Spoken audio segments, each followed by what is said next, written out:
देशस्य गौरवाय राष्ट्रकल्याण हेतवे युवकानां विकासाय विवेकानन्दं नमाम्यहम्।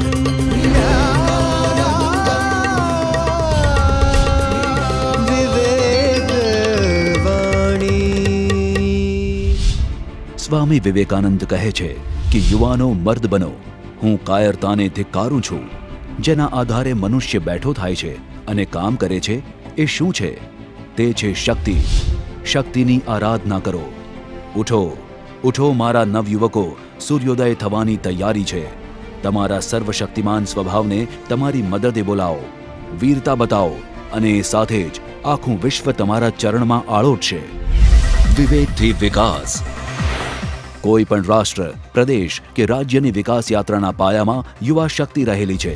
ત્યારે રાજ્યના મુખ્યમંત્રી શ્રી નરેન્દ્રભાઈ મોદીએ યુવા શક્તિના વિકાસ માટે skill plus will plus zeal is equal to વિનનો મંત્ર સાર્થક કર્યો છે। રાજ્યમાં છેલ્લા વર્ષમાં જ 1,27,000થી વધુ ઉમેદવારોને રોજગારી અપાઈ છે, તો રાજ્યમાં 500થી વધુ ભરતી મેળા યોજીને 60,000થી વધુ યુવકોને નોકરી અપાઈ છે।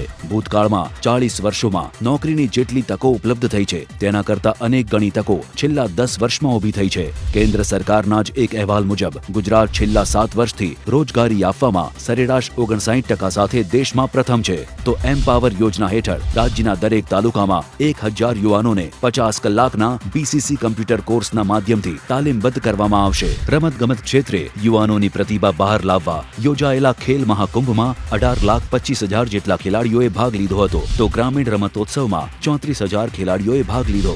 આમ ગુજરાતનો યુવાન નવા શિખરો સર કરી રહ્યો છે। વિવેક મંત્ર।